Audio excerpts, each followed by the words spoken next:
தினம்தோறும் விளக்கேற்ற நல்ல எண்ணெய் இதயம் நல்லெண்ணெய். கச்சத்தீவை பற்றி பேசுகிறார். மீனவர்கள் பாதுகாக்கப்பட வேண்டும் என்று நாங்கள் கேட்குறோம். இன்னைக்கு கரூர் விஷயத்தை முற்றிலுமாக மடைமாற்றம் செய்வதற்காக ராமநாதபுரத்தில் சென்று அப்படி பேசுகிறார். கரூரில் இன்னுமே ஏன் அந்த மிக துன்பம் நடந்தது, கொடுமை நடந்தது என்றால் அதற்கு முழு அரசாங்கம் பொறுப்பு. அரசாங்கம் எந்த வகையில் அனுமதி கொடுக்க வேண்டுமோ அந்த வகையில் கொடுக்கல.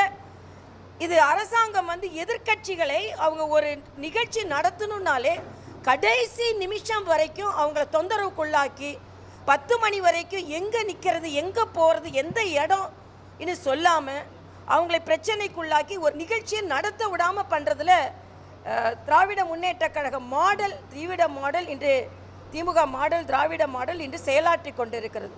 ஆனால் இன்றைக்கி அதையெல்லாம் மறைத்து விட்டு ராமநாதபுரத்தில் போய் கச்சத்தீவு பிரச்சனையை அவர் எடுத்துக்கொண்டிருக்கிறார். கச்சத்தீவு மறுபடியும் கேட்குற முதல் கேள்வி, கச்சத்தீவு எப்போ கொடுக்கப்பட்டது? 1974 இந்திரா காந்தி ஆட்சி செய்தும் பொழுது கொடுக்கப்பட்டது. இங்கே யார் ஆட்சி செய்தா? இங்கே ஆட்சி செய்தது திமுக, ஸ்டாலினின் தந்தை கலைஞர் அவர்கள். அப்போ ஏன் கொடுத்தீங்கன்னு கேட்டிங்களா?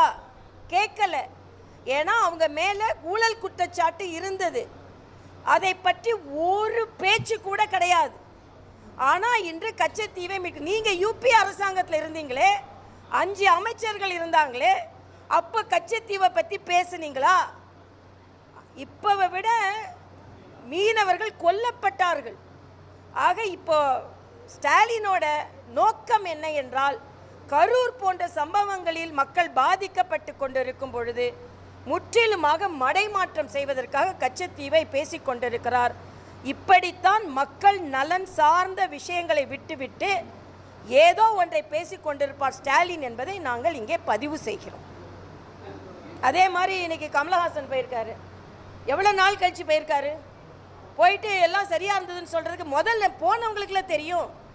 எம்பிக்கள் குழு போகும்போது மக்கள் எவ்வளவு வெளியே வந்தாங்க, எவ்வளவு சொன்னாங்க. ஆக இதெல்லாம் வெளியே தெரியக்கூடாதுன்றதுக்காக அப்படியே கரூர்லேருந்து கச்சத்தீவுக்கு போயிட்டார். முதல் கரூரை பாருங்கள், அப்புறம் கச்சத்தீவை பார்க்கலாம். கச்சத்தீவை தான் நீங்கள் ஆட்சி செய்யும் பொழுது அதை பற்றி சிந்திக்கவே இல்லை. ஆக இதே மாதிரி தான் இவங்க அரசியலில் உண்மையான பிரச்சனை ஒரு இடத்துல இருக்கும் பொழுது இன்னொரு பிரச்சனைக்கு மடைமாற்றம் செய்து கொண்டிருக்கிறார்கள். இதை நாங்கள் வன்மையாக கண்டிக்கிறோம்.